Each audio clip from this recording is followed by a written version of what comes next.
avait bénéficié de ces programmes. C'est pourquoi il y a eu remboursement parce qu'ils payaient de dettes, en fait. Ils remboursaient le dette. Et une fois qu'ils ont rempli les conditions pour bénéficier de cette aide de l'initiative PPTE, il y a eu remboursement de dettes que la Côte d'Ivoire payait, remboursé aux institutions financières internationales. Et c'est cet argent, les 185 milliards, qui ont atterri au compte du gendre de Ouattara. C'est pourquoi on les a soupçonnés de détourner cet argent, puisque c'est l'argent public, ça devait normalement atterrir dans le trésor public ivoirien. Les Congo AL News, première chaîne d'info. Bonsoir. Comment a-t-il réussi à modifier et changer la constitution ivoirienne? Et d'où venait l'argent des contribuables ivoiriens que le président Ouattara aurait détourné? Démonstration avec M. Kamani Pascal, analyste politique africain, pour comprendre réellement pourquoi le président Ouattara avait-il ses intentions de tout modifier, à son intérêt ou à l'intérêt de qui? M. Kamani, bonsoir. Bonsoir. Voilà, bienvenue dans cette émission, M. Kamani. Vous êtes invité pour comprendre, pour nous expliquer, démontrer pourquoi le président Ouattara a-t-il modifié la constitution et a changé aussi la constitution ivoirienne. Pourquoi? Qu'est-ce qui lui a poussé à modifier? Est-ce que c'était pour dégager l'ivoirité, l'esprit l'ivoirité dans la constitution ivoirienne ou pas? Alors, merci pour l'invitation. Et puis, je salue aussi les internautes qui nous suivent en ce moment. Donc, oui, M. Ouattara, il a modifié, en fait, il a changé la constitution en 2016. Je rappelle qu'en 2010, lors des élections présidentielles, il y avait un débat entre lui et M. Ouattara, M. Gbagbo. Les deux, en fait, ils étaient d'accord pour modifier la Constitution. C'était surtout pour permettre d'apporter une stabilité durable à la Côte d'Ivoire, puisque la Côte d'Ivoire avait connu 10 ans d'instabilité politique, et il y a eu aussi une période de rébellion, d'insécurité, avec 3000 morts. Donc c'est ça qui a poussé quand même les deux acteurs politiques importants de la Côte d'Ivoire à penser à renouveler, à modifier la constitution de la Côte d'Ivoire. Donc ça s'est passé en 2016. En 2016, il a modifié la constitution qui a été adoptée par les Ivoiriens en référendum. Et puis en 2020, il a apporté aussi des amendements, modifications. Mais cette fois-ci, ce n'était pas par référendum, mais c'était par le Parlement. Puisqu'en fait, la constitution de 2016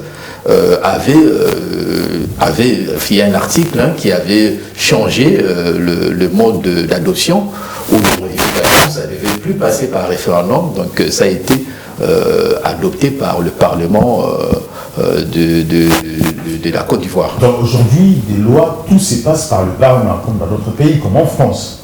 Oui, mais sauf que, oui, il y a eu quand même plusieurs modifications, il faut le rappeler, puisqu'en 2000 aussi, il y avait une autre constitution qui avait amené à la Deuxième République, à l'époque de Gbagbo. Donc la constitution qui était quand même, pour moi, je pense que c'était une bonne constitution, à part peut-être l'ivoiriété qui était un élément qu'il fallait peut-être modifier à l'article 35 de la Constitution, mais c'est vrai que c'était une Constitution qui était, je pense, que très proche de réalité des Ivoiriens, puisqu'ils avaient abaissé l'âge électoral qui était de 21 ans, ils ont ramené ça à 18 ans, ils ont supprimé la peine de mort et puis ils avaient supprimé aussi le Sénat. Donc, mais ils ont gardé quand même la durée de mandat qui était de 5 ans, renouvelable une fois. Donc, voilà, je pense que c'est ça, c'était... Ça, c'est la différence avec la constitution qu'a adoptée Ouattara. Oui, c'était la constitution de 2020, pardon. C'était la constitution de 2000 qui a été adoptée en 2000. Mais après Ouattara, c'est vrai qu'il a modifié, il a proposé une autre constitution en 2016. C'est pourquoi on a parlé de la Troisième République, donc avec l'adoption de cette constitution. Donc, lorsqu'il propose cette constitution, est-ce que cette proposition avait l'intention de dégager l'ivoirité ou pas? Oui, ça dégageait l'ivoirité, puisque à son article 35, qui disait que toute personne qui veut se présenter aux élections présidentielles doit être ivoirien de père et de mère. Donc, or, à la constitution de 2016 proposée par Ouattara, je rappelle, qui a remplacé en fait la constitution de 2000. Donc ils ont modifié cet article, ils ont retiré cet article d'ivoiriété qui a provoqué beaucoup de problèmes, beaucoup de crises post-électorales dans les années 2000. Alors, quelles étaient ses intentions? Pourquoi faire ceci? Pourquoi faire ça? Pourquoi enlever cet esprit d'ivoiriété dans cette constitution? Ouais, je pense que l'idée même de cette constitution, c'était quelque part de renforcer un peu le pouvoir du président, puisque il y a eu quand même la constitution de 2000, je dis qu'il y a eu quand même aussi séparation de pouvoir entre le président et le premier ministre, mais bon, on n'a pas compris avec cette nouvelle constitution, il y a eu création d'un poste de vice-président pour la première fois, donc ça a été calqué un peu au modèle du Ghana et du Nigeria, donc il a créé un poste de vice-président de la République. Donc je pense que c'était, bon, on connaît pas vraiment le compétence. Le système anglo-saxon. Oui, c'était par rapport un peu au modèle de pays voisins de la Côte d'Ivoire, le Ghana et le Nigeria qui ont le même modèle. Donc il a essayé un peu de calquer ces modèles pour proposer aux Ivoiriens, mais ça n'a pas vraiment connu l'adhésion totale de tous les Ivoiriens, puisque le référendum a été aussi boycotté par surtout les partis de Babo, FPI, qui est le parti d'opposition, amené par M. Pascal Afi Nguessa, c'est lui qui avait vraiment mené une campagne contre la constitution de 2016 proposée par M. Ouattara. Alors, qui sont complices lorsqu'il y a complices de la modification de la Constitution en 2016 et puis en 2020? Alors, je pense que M. Ouattara, bon, déjà, il a beaucoup joué politiquement. Il a essayé d'abord, pour un premier temps, en fait, il avait d'abord, dans son premier mandat, en 2000, je rappelle qu'en 2010-2011, après, entre 2011 et 2012, après la crise électorale, puisqu'il y a eu deux présidents, on s'est retrouvé avec deux présidents, d'un côté Gbagbo, de l'autre côté Ouattara. Mais la communauté internationale avait soutenu Ouattara. Donc ils ont pris position pour Ouattara. C'est ça qui a amené Gbagbo en exil ou en prison. Donc je pense qu'à partir de là, mais il n'était pas pressé de modifier la Constitution parce qu'il a d'abord priorisé ce qu'on appelle le PPI, donc Programme présidentiel d'urgence. C'est pourquoi il est même accusé. C'était un programme qui consistait qui s'est focalisé sur les infrastructures, les écoles, les hôpitaux, les routes, tout ça. Donc il a même été beaucoup accusé, puisqu'on l'accuse d'avoir très endetté la Côte d'Ivoire, et voire même d'avoir amadoué un peu les Ivoiriens, puisque finalement on dit non, c'est des projets qui ont été lancés par Gbagbo, tout ça, donc Ouattara n'a rien fait, donc quelque part on l'a accusé de détourner l'argent derrière ce projet. Donc Ouattara a détourné l'argent derrière ces projets, mais qui en profite aujourd'hui de ces projets? Ce sont des Ivoiriens, ou qui est-ce qu'économiquement les Ivoiriens ont une belle vie aujourd'hui? Alors, on parle toujours de la croissance, et puis il y a quand même une croissance de 7 à 8%, et puis la Côte d'Ivoire est classée, d'après le statistique du développement, est classée aujourd'hui le premier pays riche en Afrique de l'Ouest, devant le Ghana, puisque le Ghana avait dépassé la Côte d'Ivoire. Donc je pense que la Côte d'Ivoire quand même a repris sa place de leader économique, pays riche au niveau de l'Afrique de l'Ouest. Est-ce que ça revient à les Ivoiriens? C'est ça. Oui, les infrastructures, c'est vrai qu'on a vu quand même des changements. Il faut le reconnaître que M. Ouattara a beaucoup investi dans son projet PPI, donc il y a eu quand même visiblement, on a vu quand même qu'il a beaucoup fait au niveau des infrastructures, mais sauf qu'il est accusé d'avoir endetté le pays, puisque c'est vrai que le pays venait aussi de bénéficier du programme PPT, du Fonds monétaire national et de la Banque mondiale. Donc c'est ça qu'on essaie un peu de... Vraiment, on ne se comprend pas pourquoi encore très endetté le pays. Donc et pourtant, il y avait déjà des projets qui ont été lancés par l'ancien président Gbagbo. Le président Ouattara en train de monter en coup, si on peut le dire comme ça, Mais personne ne les dénonçait à l'époque, même pas l'opposition. Ça veut dire qu'aujourd'hui, l'opposition était bien complice au président Ouattara dans tout ce qu'il faisait.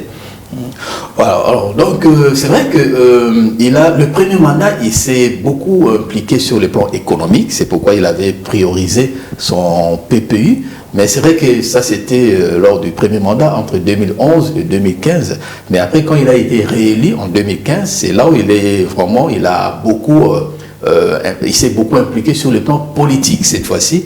Donc il avait un projet de créer son parti, un grand parti qui regroupe un peu tout le parti, un peu style UMP. Donc il a créé le parti qu'on a appelé RHPD, donc Rassemblement des Oufouettistes pour la démocratie et la paix. Donc c'est ce parti qui a regroupé plusieurs partis politiques, son ancien parti, le RDR, et puis plusieurs partis politiques, et ça a bousculé un peu Bédié qui était partenaire de Ouattara, puisqu'il avait soutenu Ouattara en 2010 et en 2015.